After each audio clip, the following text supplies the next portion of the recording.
Yeah, and I mean, I kind of phrase it, we're all part of the human race. We're all here and moving through life. We can't do it alone. And sport or doing hard things is such a great training ground for training resilience and training problem solving and training relationship building because we're all going to have hard challenges off the bike.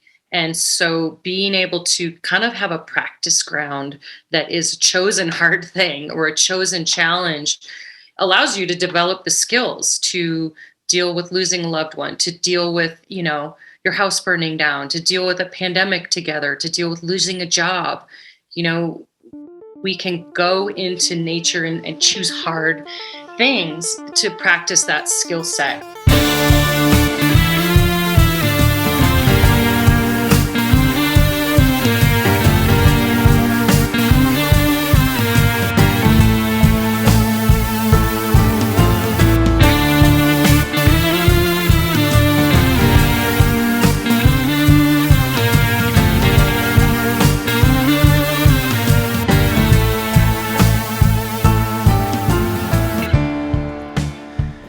From KOM Cycling and Michigan Midpack Media, welcome to the Dirty Chain Podcast, the podcast that covers the cycling scene from the viewpoint of the Michigan Midpack. I am your host, Trevor, and on this episode, one of the most inspiring people in our sport, Rebecca Rusch. I am beyond excited to be able to share this conversation with you all. From her vast athletic success in multiple adventure disciplines, her Emmy-winning film Blood Road, her gravel stage race Rebecca's Private Idaho, and of course her Be Good Foundation, Rebecca has and continues to be an important voice in cycling and beyond.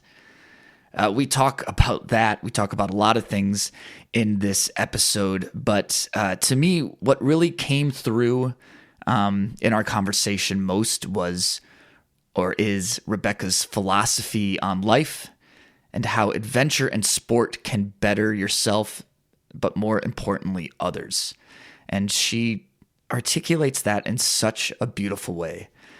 I hope you, like myself, come away from this conversation feeling incredibly motivated. And I want to get right to it. So here we go, Rebecca Rusch.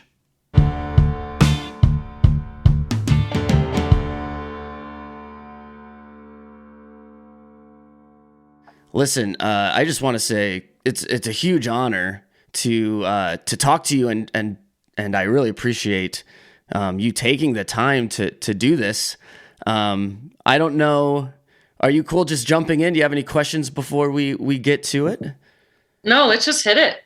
Okay, yeah, let's go for it. So I know that I know you predominantly as a mountain biker, as a cyclist, and I think that's where I got to know your name. Of course, Blood Road was a huge reason that I know of you, but mountain biking just kind of scratches the surface of who you are and what you do. Your accomplishments are vast, and that's not just in sport realm, but in all realms. You're an author. Thanks. An Emmy winner. I mean, I've never talked to an Emmy winner before, but I'm getting to a question here, I promise. This might be too simplistic, but as we begin, I would like to know, when you introduce yourself to someone that doesn't know you, how do you introduce yourself? Yeah, that's a really good question. And I mean, I think I'd challenge anyone when, you've got to have, if your elevator pitch of well, who are you? What do you do? I think all of us are more diverse and broad than maybe our job says, or I'm a cyclist or any of that. So I have struggled with that sometimes of how do I define myself? What am I? And it's been a bit of an evolution. I will tell you, I didn't start as a cyclist. I didn't start riding bikes really seriously until about age 38. And I'm also a fellow Midwesterner. I grew up in Chicago area and went to University of Illinois. And I was first a cross country runner.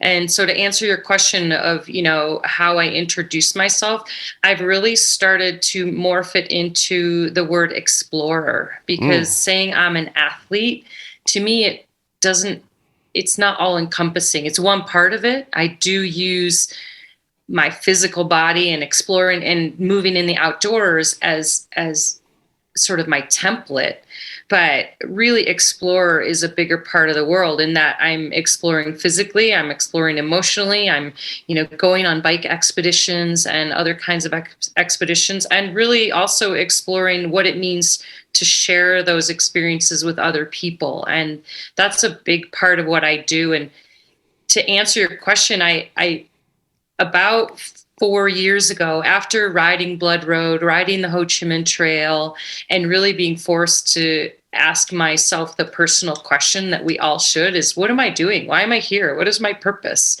And I wrote a personal mission statement. And that was really important for me to do. And there are two factors to it. And really the personal mission statement is to continually challenge and inspire myself and others to be good. And be good are my dad's words that he wrote home from the Vietnam War in his letters. But the two parts of that mission statement are challenging and inspiring myself, but then others. So I go do a lot of these big bike expeditions, all these things for me, because I love them and I grow, and that's where I learn and that's where I explore. But the second part is also the reward of bringing the stories back and sharing them with other people. And Blood Road was a real eye-opener for me to do a film like that, a feature-length film that won an Emmy, and seeing the response of people who are cyclists, not cyclists, had connections to the Vietnam War, no connections, seeing the power of telling a story really made me understand that that is part of my purpose, to go do these fun, amazing things, but also to bring the stories home. And so, how do I explain my job and what I do? And really it's that I am an explorer, exploring myself, but also bringing those stories back to other people in hopes that they take some bit of that adventure into their own world, whether it's in their backyard or somewhere really exotic or really in their home life. That's amazing. And if I would encourage anyone, if you haven't written a personal mission statement, we do it for corporations. Every business writes a mission statement and a value statement. Do it for yourself. And, actually, I speak on this topic a lot, of the process of how I went through coming home, after Blood Road. It was a pretty dark period for me, of doing the biggest, most important ride of my life, and then answering the question, like, well, what am I doing? What am I here for? What's my purpose? And I spent a lot of time writing that stuff down. So for anyone listening, if you haven't written down your own personal mission statement, it takes a while, but start that process. What's important to you? Why are you here? What legacy do you want to leave? What makes you happy? Those are all questions to kind of start writing down your own. And if anyone listens and wants to share their mission statement or steal mine for a while, that's totally fine. But I think it's an important practice as humans to think about our purpose and why we're here. I think that's beautiful. And I love how you have figured out how to that the importance is inspiring and telling a story and connecting with people, and the way that you've figured out how to do that within the gifts that you already have, the gifts that you've been doing for so long, in terms of sport. And I think you said something like, that's just the avenue you use to accomplish these things that you've learned about yourself later in life. I kind of want to get to that in a second. And I apologize if you have repeated yourself in so many different conversations, but I want to know a little bit though about how you have gotten to where you are, not just in sport itself. So you mentioned that you started as a cross country runner, and then I know you have done a bunch of adventure racing and all this. Like, where in the world did you catch that endurance bug?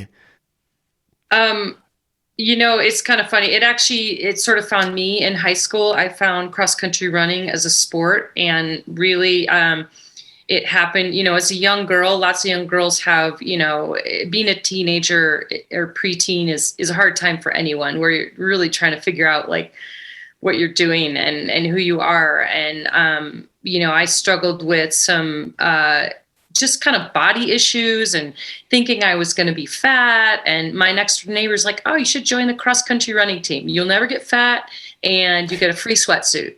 And I was like, okay, I'm in.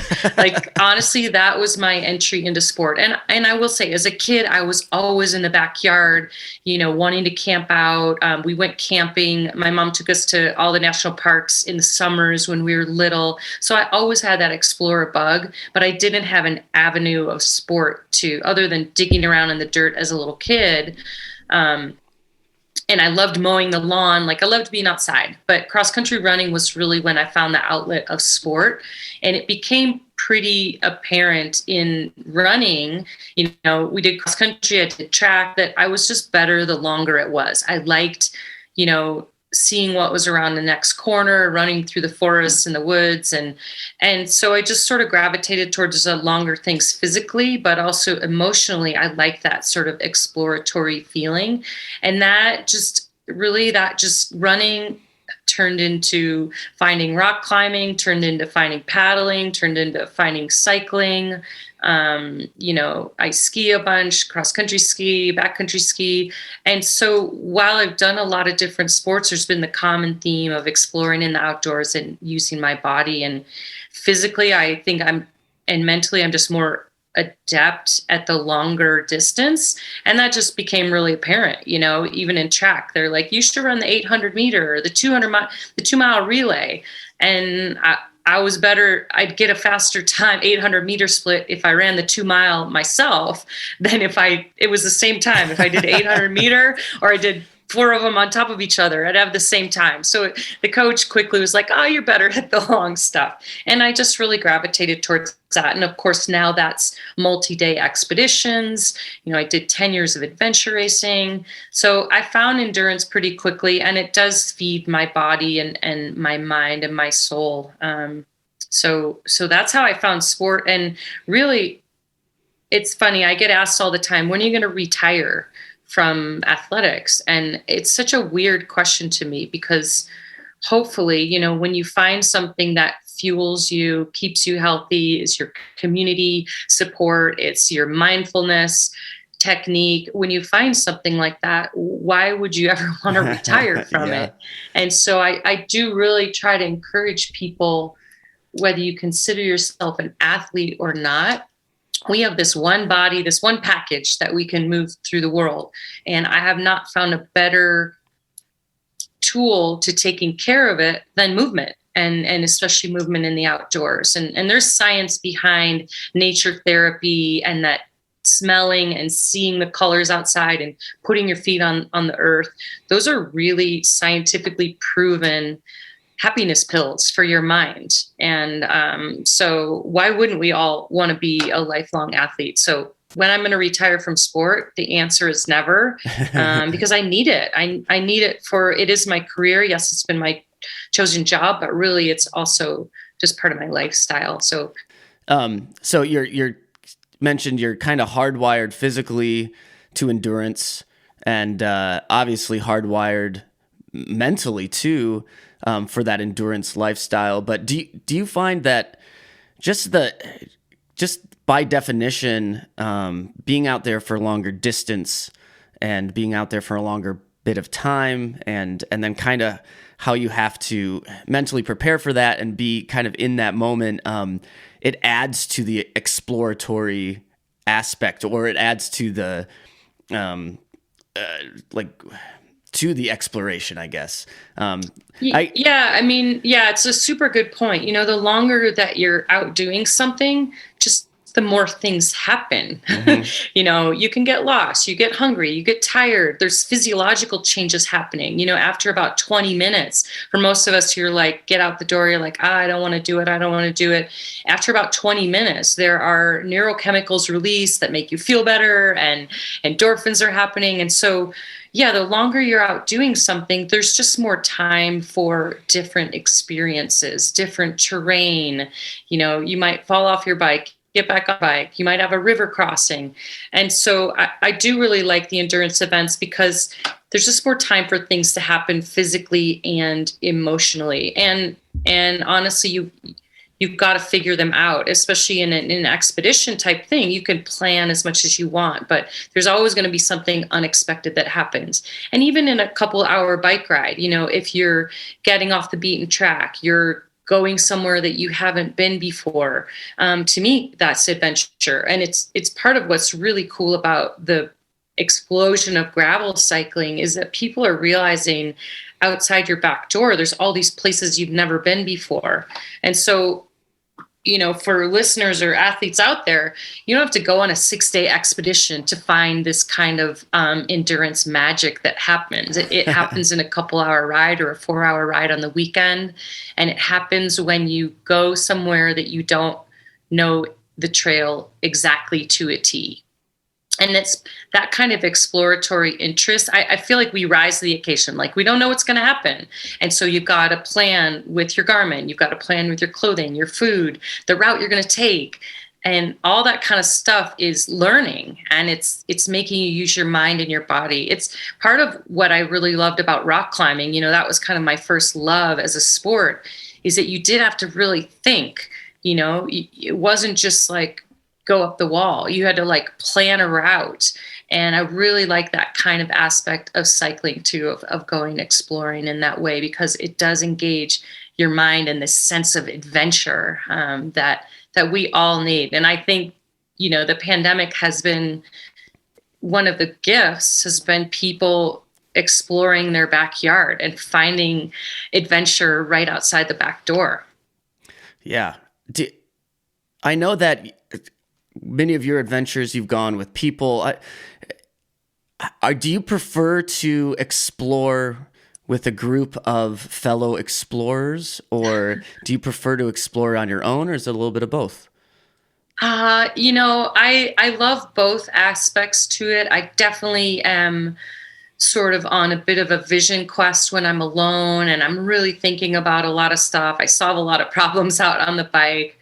But when you have a great teammate with somebody that is compatible physically, mentally, you love spending time with them, and you get to the finish and, you can hug and celebrate, or you can commiserate out on the trail. So having a really good adventure teammate is super fun.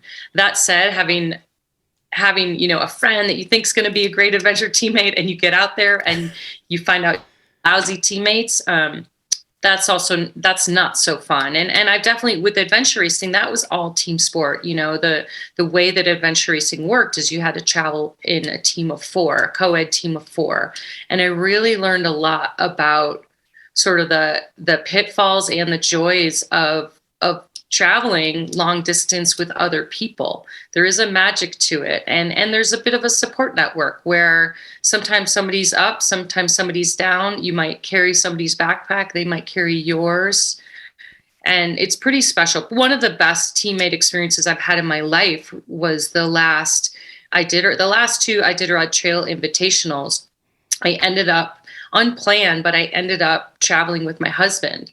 3 years ago was my first one, and a big stretch for me. I don't like winter expeditions. I'm not good in the cold, and it was a big, back to that mission statement of mine of continually challenging myself. And I knew I was scared of winter expeditions, which is exactly why I decided to put some time and effort into learning how to do winter bike expeditions. And of course, Iditarod Trail Invitational is kind of the grandfather of all of those. So the first year I went, I was a mess, did the 350 and, technically won the women's event, but it was a mess. And my big thought was, I can do better. I'm going to come back. I'm going to learn. I'm going to hone my skills. And also that, man, my husband would really love being in Alaska and being this remote and being on your bike and moving through nature in that way. And so I convinced him to go year number 2 that I went, and he had a really rough time. And I had a really rough time too. I was ready. I was poised. I was on the start line and really thinking I could win this thing overall. I had prepared. I'd trained really hard. I designed my own food that would not, be edible and when it's frozen, and really stepped things up with my coach. And half an hour into the race, I took a wrong turn, and it's not necessarily a wrong turn in that you navigate yourself to the checkpoints. And so was going in the right direction to get to the checkpoint, but snow conditions are such a big deal in that event. And I chose a trail that seemed like it was going to had snow machine traffic and was going to be groomed and was more direct. And it ended up being way longer and a big mistake. And once I was in it, I realized, the winning of the race was out the door in the first half hour of the event. Oh man. And so I had the choice to give up, go back, feel sorry for myself. And, night is coming and it's starting to snow, and I'm truly out there alone, not near any of the other racers or athletes, and realizing I'm going to be walking all night through knee deep, thigh deep snow to get back on a more traveled part of the course. So my goal of winning was out the window, all that preparation. And so I had, felt sorry for myself for a while. I had a pity party, but then it really became survival of like, okay, I did train for this. I have the skill, I have the fitness, I know what I'm doing. I'm not in danger. I'm okay, but I have to keep moving. And walked all through the night, got back on course, still wasn't even at the first checkpoint, and came along a little sort of bundle in the snow, sleeping. It's dark, it's snowing, and I recognized my husband's bike and realized I had caught up to him. And so I drew a little heart in the snow and left him a little piece of candy and went to the first checkpoint, and I waited for him there and decided we travel together because we just came together organically. And I was like, great, let's ride together, and rode together the next couple days. And then sort of about halfway through, he was really starting to have a hard time. The snow that year was so deep. Literally, there were times we were walking in waist deep snow where you push your bike a foot, and then you'd crawl up over to your bike, and then you lift and push your bike another foot and crawl up over your bike, literally going a half a mile an hour. And I was so glad we were together. And it was a hard year, one of the hardest snow years ever. And we finished together and both really beaten, but knowing that, I didn't win the race. It took me almost twice as long as it took the first year I did it. But it was such a win in another way of having a teammate there. I think I would have given up. I think he would have given up in those kind of conditions if we hadn't been alone. And then year number 3, we were both more prepared, both super fit. And, I will go back to year number 2, getting through that hard of a year together just made me realize that if we could do that, we could do anything together. So it really solidified our relationship of some really hard struggle of knowing that, okay, we're a team, we're going to do this. And he's my teammate for life. And then year 3, we came back super fit, super prepared, super excited.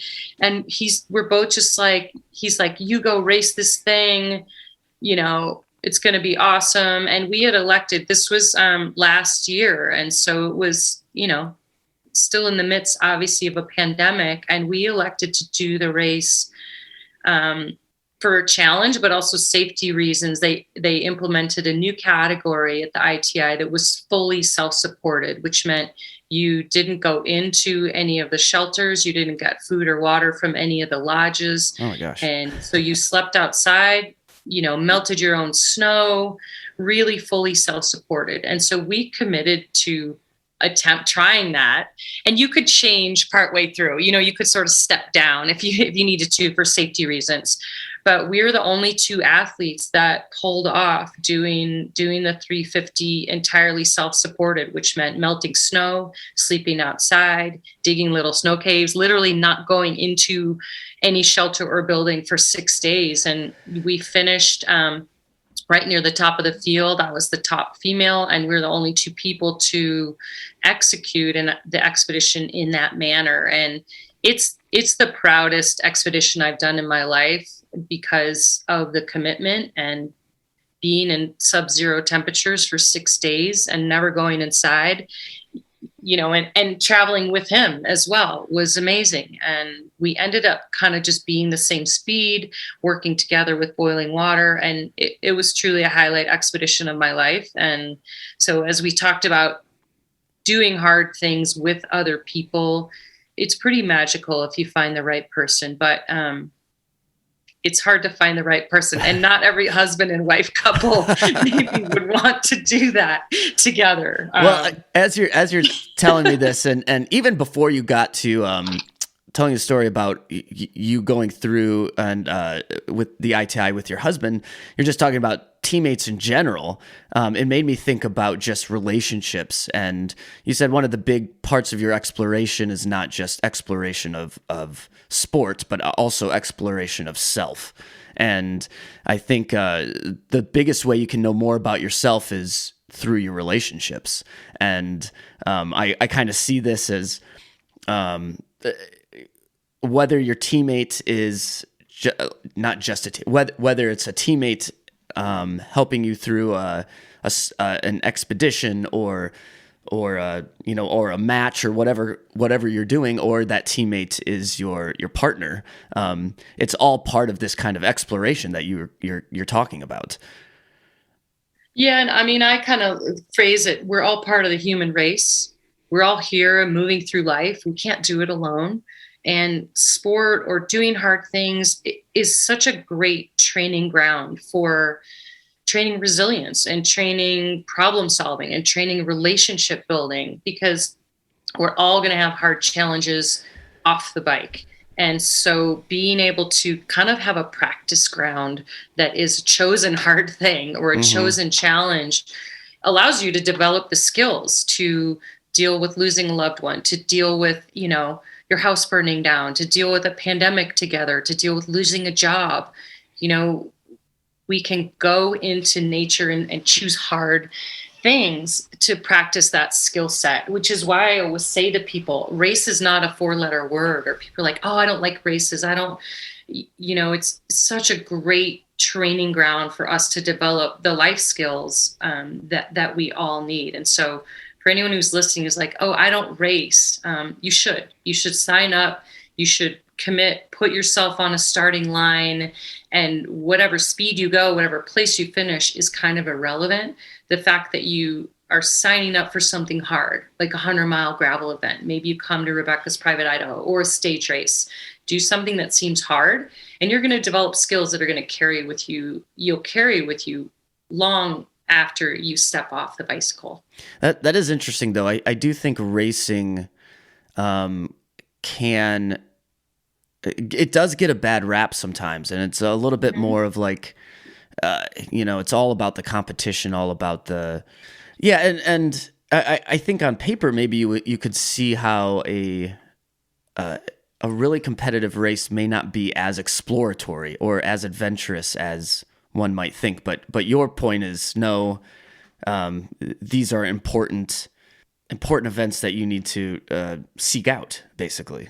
It's super important because, one, you make a commitment, you put yourself on a start line, you commit to a goal, you hopefully train for it. You might not be ready for it, you're scared of it.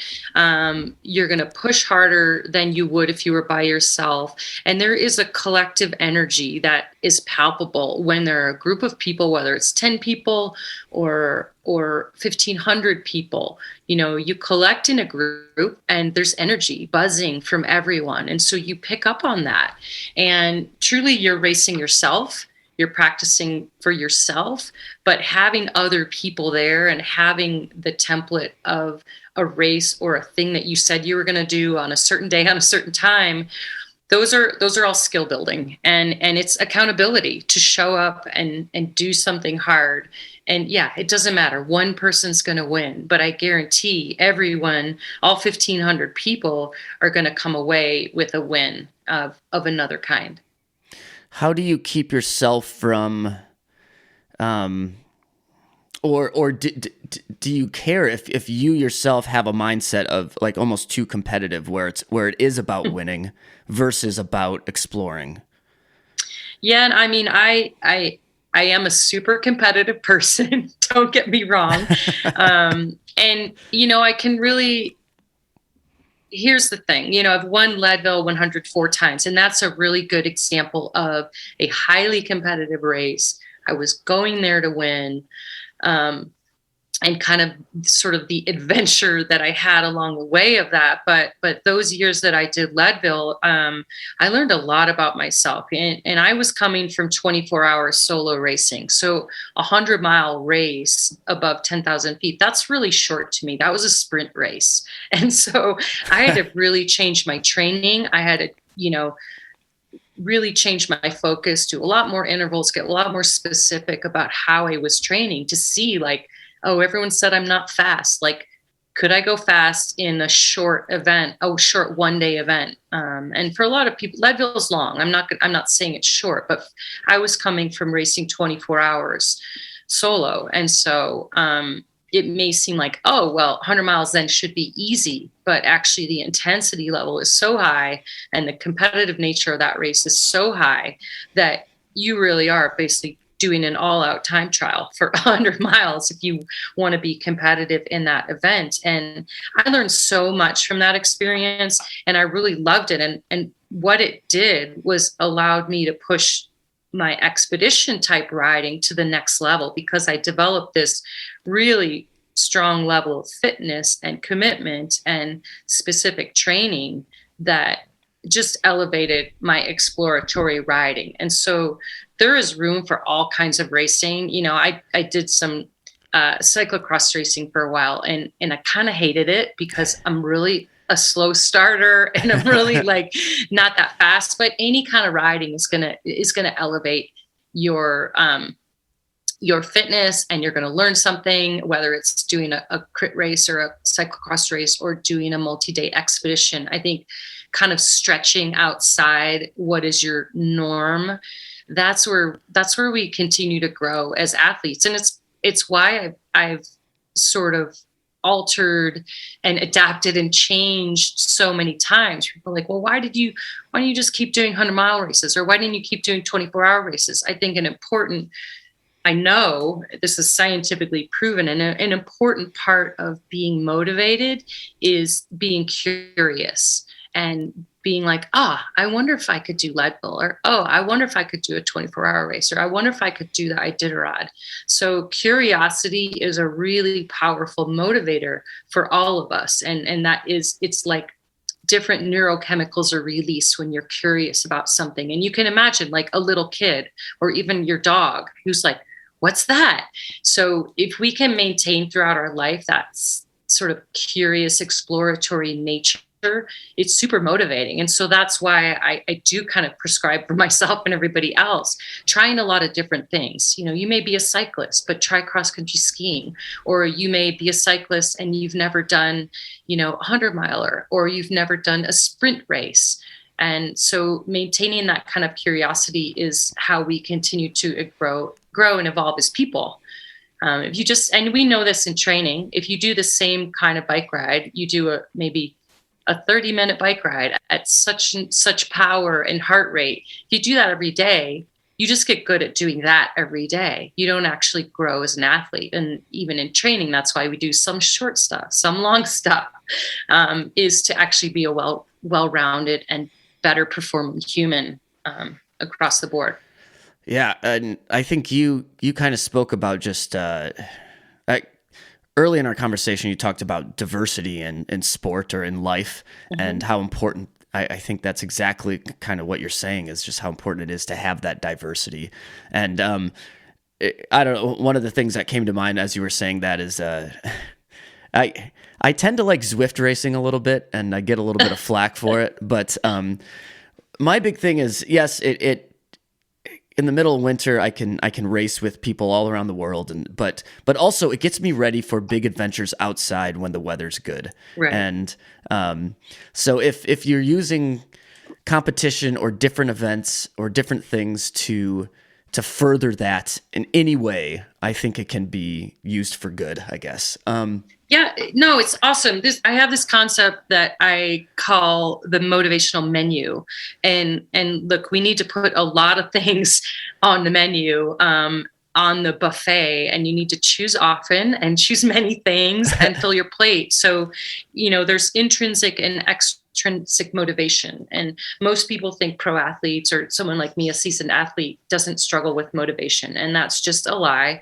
Everybody struggles with motivation, and so you need to have this combination, and what works one day might not work another day. So on that motivational menu, you need a mix of intrinsic motivation, stuff on the inside that motivates you, like, oh, I feel good when I ride, it's great for my health, I love exploring. And then you need extrinsic motivation, which is like you're talking about, a little bit of healthy competition, or the accountability of meeting somebody at a certain time, and like, we're going to train on Tuesdays at 8 a.m. Or a race is an extrinsic motivation. A coach or accountability is extrinsic motivation. So we need a combination of both. Intrinsic, extrinsic, and you need a lot of things on that motivational menu, because what might work for me one day, I'm like, I'm going out, I'm doing this ride, I'm really excited about it, isn't going to work the next day when it's raining and I'm tired and I'm thinking about work and I don't want to get out of bed. And so we have to be able to select a lot of different things from that menu. And competition, indoor Zwift riding is awesome. And I'll tell everybody right now, I'll use this opportunity, is I do Zwift rides with my coach, Tim Cusick, through Base Camp, which is our winter training program, Tuesday, Thursday, 8 a.m. Mountain Time for 16 weeks during the winter. We're on week number 2. We have a progressive training program with Base Camp, my coach Tim. It's sponsored by Live Cycling. But if anyone wants to ride with me on Tuesday, Thursday mornings all winter, we have a great group ride that's a really cool workout. We all stay together. So you're doing your own, you're doing the same workout, but we're all staying together. And it's designed by my coach. It's the same training that I'm doing. So Tuesday, Thursday on Zwift, if anyone wants to meet me, it's the Base Camp Live Cycling ride at 8 Mountain Time. And yeah, that's a super good motivator. And I'm chatting all the time. I'm giving you tips. I'm telling stories about Iditarod. So maybe you can join me this winter and we can train together. Oh, that's amazing. And yeah, a bit of extrinsic, I can't even say it's hard to say. I know. But a little bit of motivation on that side of the menu, I guess. Totally. And I love that. And I think that kind of, that's what draws me to, or drew me back to cycling when gravel hit, was kind of this communal aspect of it, where I turned 30 years old and I decided, man, I need to get more healthy, and it was so much of a self thing, and going to the gym or running or whatever, I was just doing it all on my own. But when I experienced, or when I discovered this community of people that were riding, having fun, pushing each other, going to events, I was like, this is a game changer, and I need more of this in my life. It's so cool. And I'm so glad you said that, because community is very powerful, whether it's a digital community on, a platform like Zwift or Base Camp that we do this winter, or it's an in-person community, and it can be one person or 1,500 people. You can tell I talk a lot of neuroscience, because I'm kind of really interested in the power of the mind right now, and kind of understanding it. And I had a super cool talk with a neuroscientist. His name is Moran Surf. And we did a talk about kind of your brain on exercise, if just to simplify it. And we talked about, he's done a really cool study as a research on the 5 most powerful things that make your brain happy. So like the 5 things that make you happy. And there's a bunch of proof behind this. And one of them is community, that as people, we need to gather and collect and have community to be happy. And I'll tell you the other 4 things, because everyone's like, what are the 5 things that make me happy? Like, I got to know. And it's really cool. So exercise is right there. Check. Sleep, super important to make your brain happy. spirituality. So however that looks to you, like a purpose, something bigger than yourself, giving back. So volunteering or for a race or giving back or being involved with something that's outside of yourself, and then community. So those 5 things. And so when we think about nature and exercise and being outside and racing or your bike club, it hits a lot of those things really. 4, I would argue, maybe even 5 of those things are all contained in the things that make our brains happy. And it's why I feel so passionate about doing podcasts like this and telling people, go out and ride a bike, go outside, because you're truly going to hit, and go ride with a friend. You're going to hit community. You're going to hit doing something for someone else, hopefully with a bike group.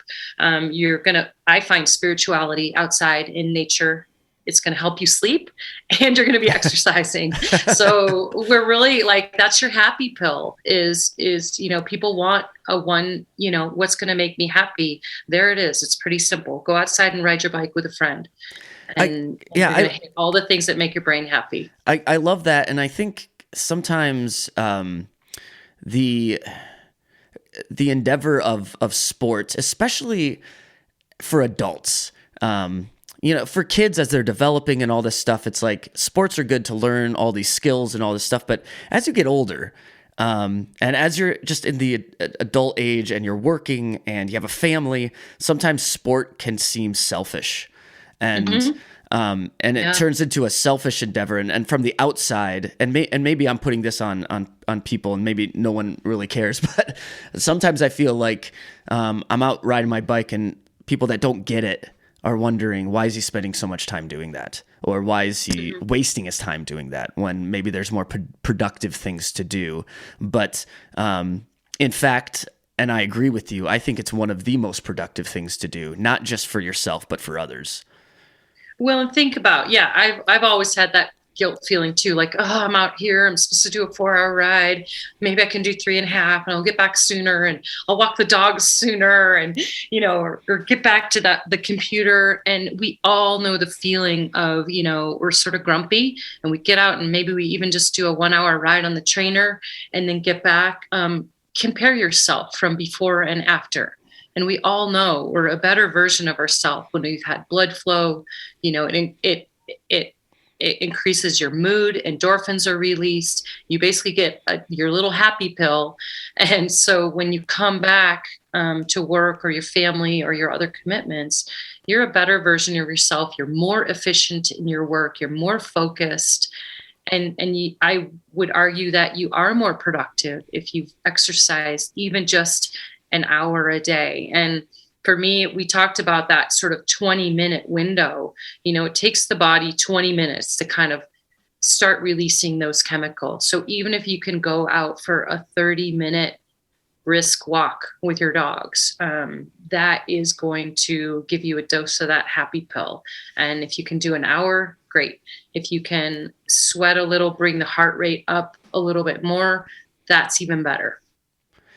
I had written down as a question before we started talking, just general advice, and then I have some notes after that. But I feel like everything we've been talking about is just you giving these nuggets of wisdom to myself and to everyone that's listening. And how one thing I wrote down is, and I think we're kind of talking about this a little bit, but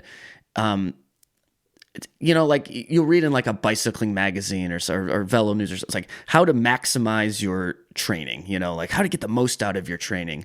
But sometimes I wonder, how do I get the most, just not just physically, but just everything? Like, how do I get the most out of it, even if it's a short time? And just like you're like, if it's a half an hour, how do I get the most out of that where it flows into every other aspect of my life?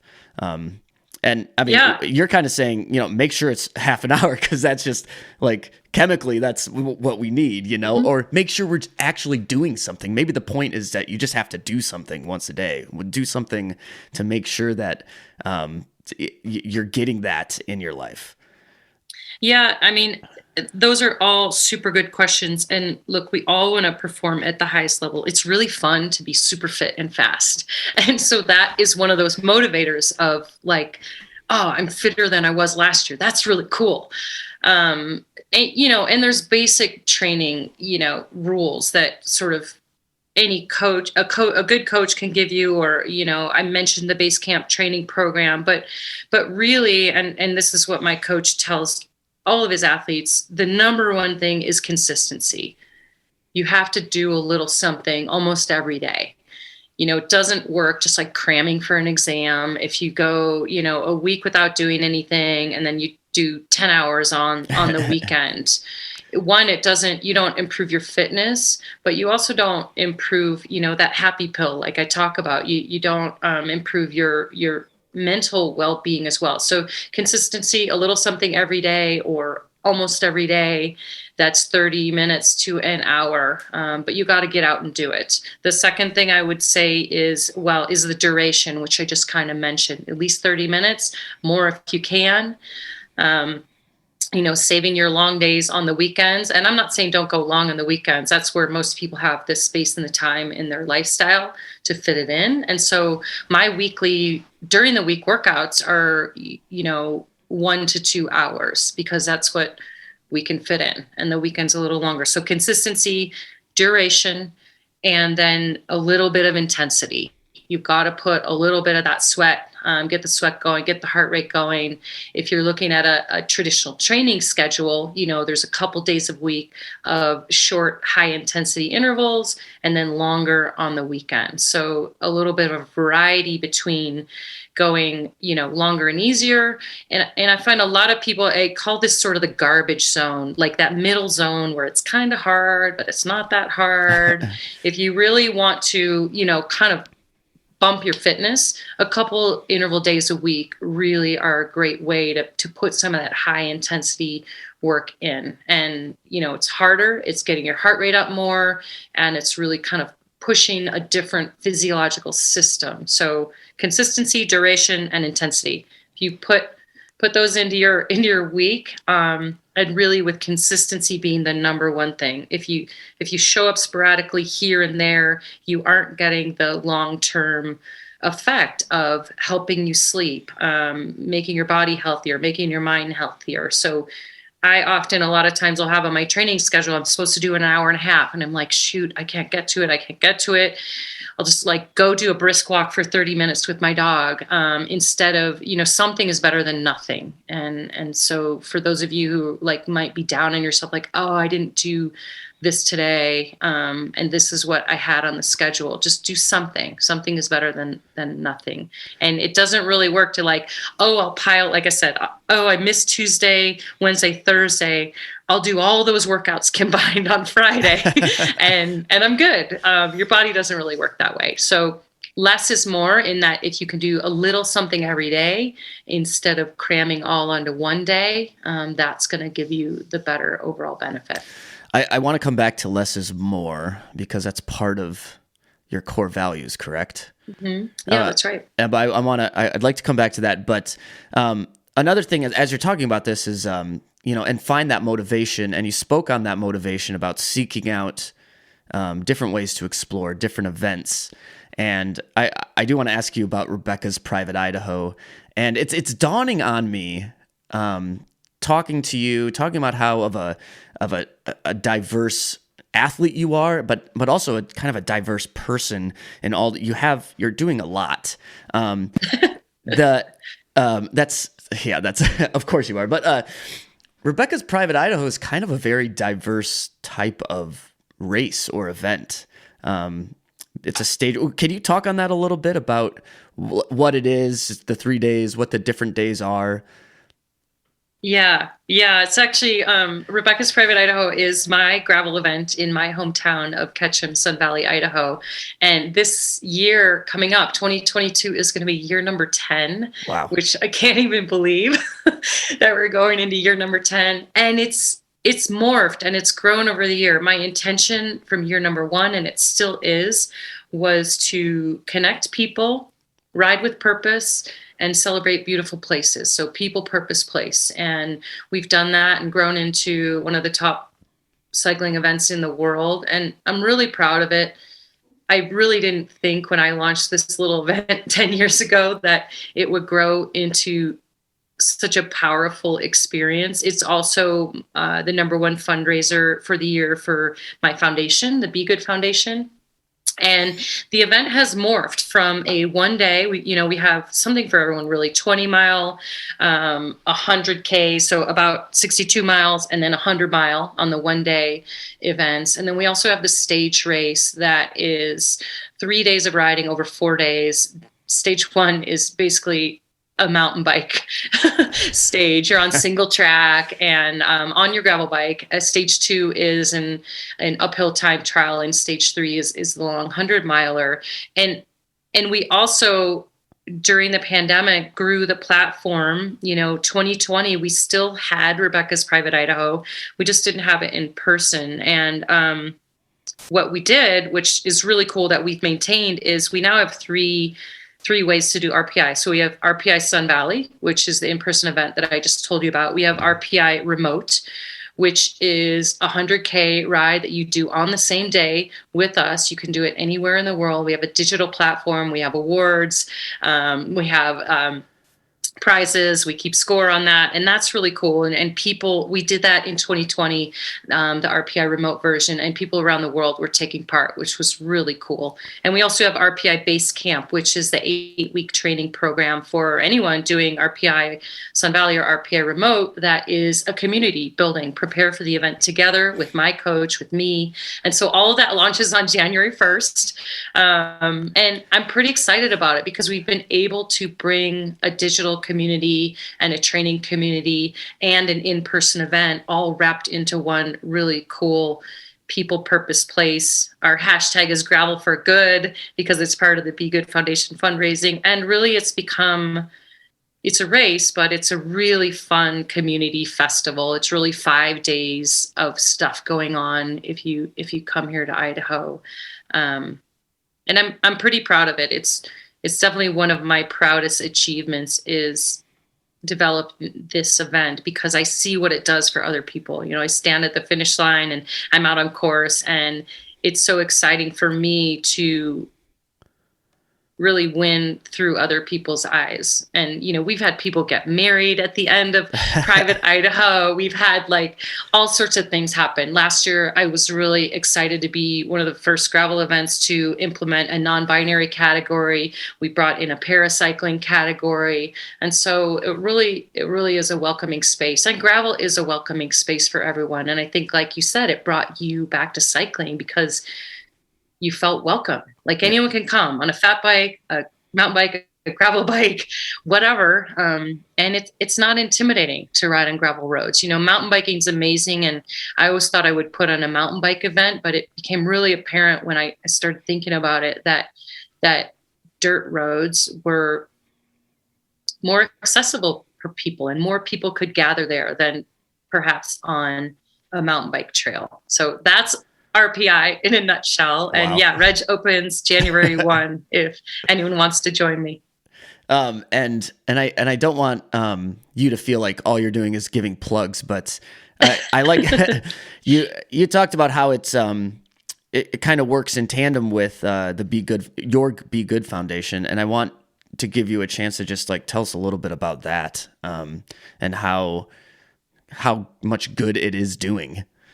Thank you. I appreciate that. And the Be Good Foundation was really born from Blood Road, the ride that we talked about down the Ho Chi Minh Trail, where I went to find where my dad died. But really what I found was a connection to him and a connection to my purpose, my cycling purpose. And it became, one of the biggest surprises on that ride was how many unexploded ordnance were still left from the Vietnam War, a war that ended 50 years ago is still killing people. And Laos, where my dad crashed, is the most bombed country in the history of our world. And many of the bombs that were dropped didn't detonate or explode. So there's a ton of unexploded ordnance there. And I had no idea. And I really feel my dad wanted to show me that. And so coming back from that trip, I just felt so strongly that my dad's words, be good, learning about what's going on in Laos and what happened from the war, I felt so strongly that I needed to use my bike for more. And that's where I launched the Be Good Foundation in his name.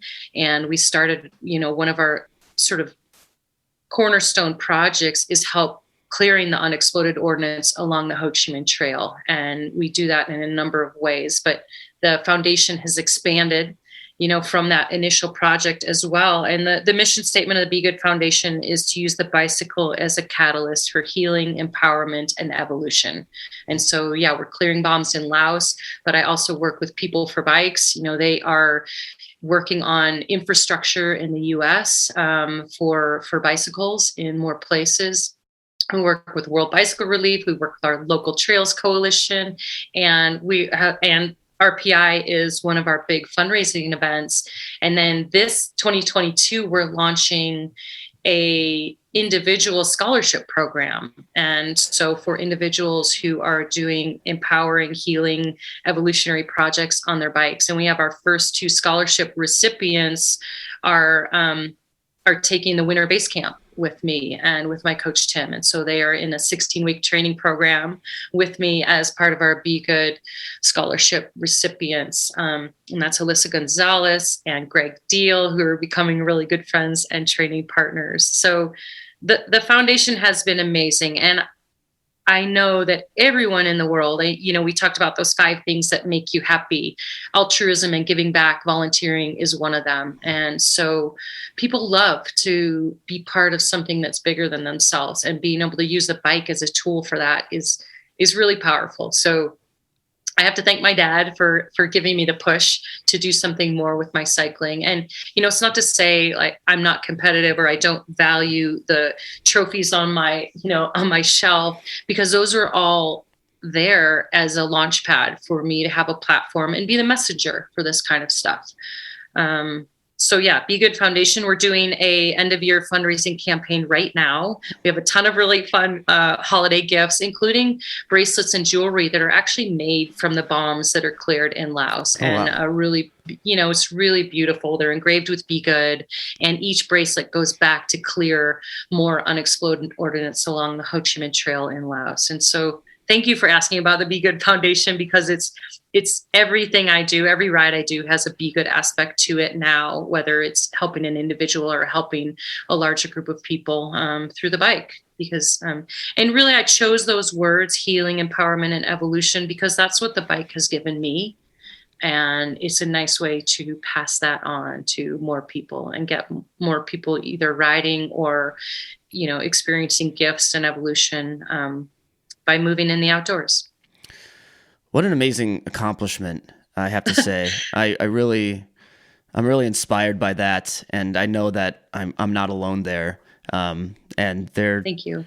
There are a lot of things on your list and things that you have done, and you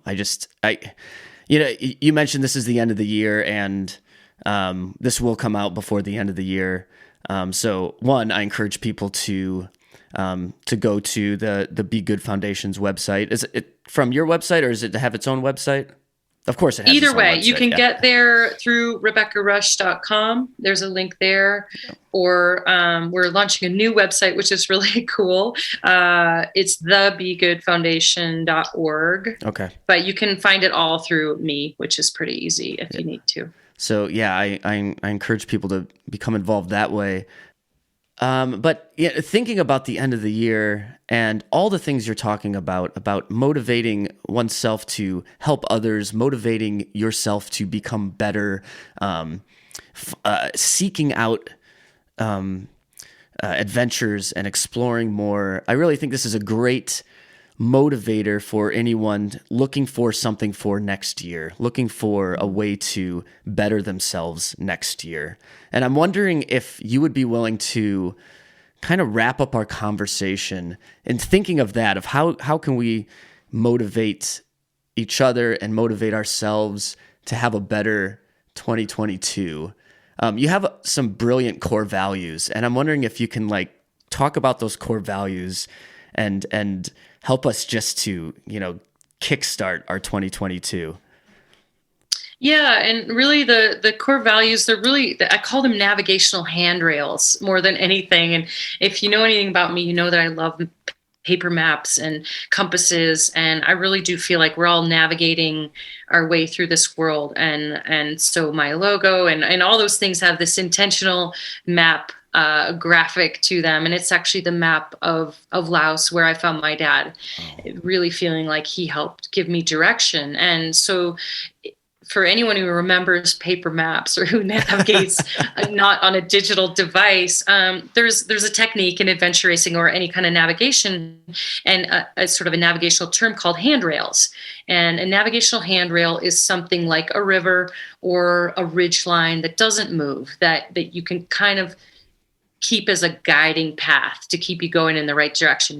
You might be bumping around in the woods in between that stream and that ridge line, but you've still got those handrails on either side that sort of keep you from getting too far off course. And so after Blood Road, when I developed my own mission statement, these navigational handrails were part of it. And so I'll share them. Anyone is welcome to them. And then, we'll just kind of send you off on your winter contemplation before we head into a new year. So it's time to really, really slow down and think about and celebrate what you've achieved for the year, but also think ahead of like, all right. And I'm a big proponent of looking back and celebrating what you've done. We're so busy in like, what's next? And even as an athlete, I'll win a race and people will be like, what's next? Take a minute this winter to celebrate what you've done. But having some navigational handrails for me has been really helpful when there's hard life decisions, or I don't know what to do, or I'm not sure. I go back to these navigational handrails. And the way I developed them was really looking backwards, kind of reverse bucket list. Where are the times in my life I was happy, I was excited, I was celebrating, there was a powerful experience, and I looked for patterns in all of those sort of liminal top 20 moments of my life. And the patterns that evolved for me were these navigational handrails. And so they're pretty simple. You can take them in any order, but risk equals reward is the first one.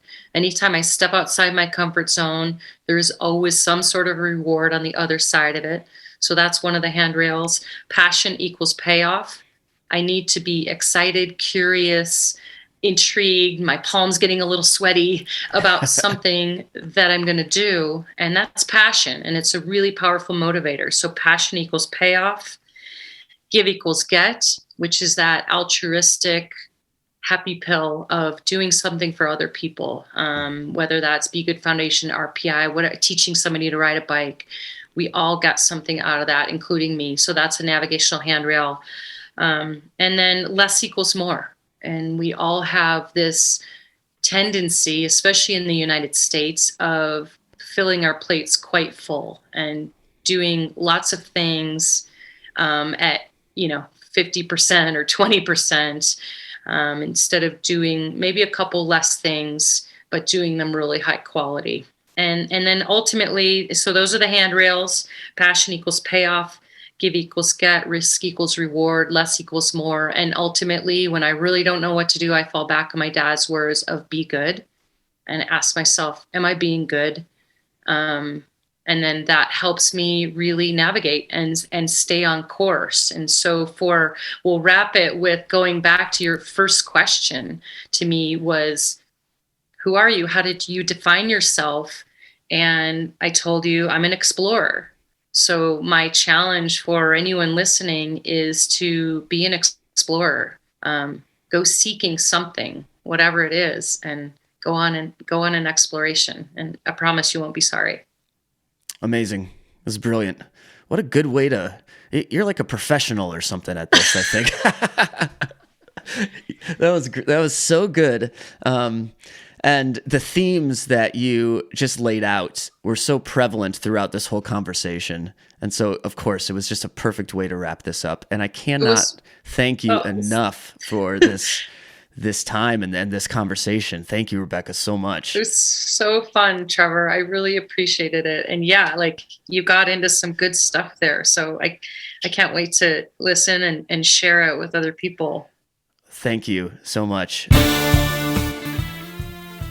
The Dirty Chain Podcast is a Michigan Midpack Media production in partnership with KOM Cycling, the source for your bike accessories and necessities. Connect with us on Instagram and Facebook at Dirty Chain Podcast. Email dirtychainpodcast@gmail.com. If you enjoyed this podcast, please leave us a rating and review on whatever platform you use to listen. Audio editing and original music by myself, Trevor Gibney. And a huge thank you to Rebecca Rusch for joining us on this episode. And as always, keep your chain clean, but get your chain dirty. We will see you in the Midpack.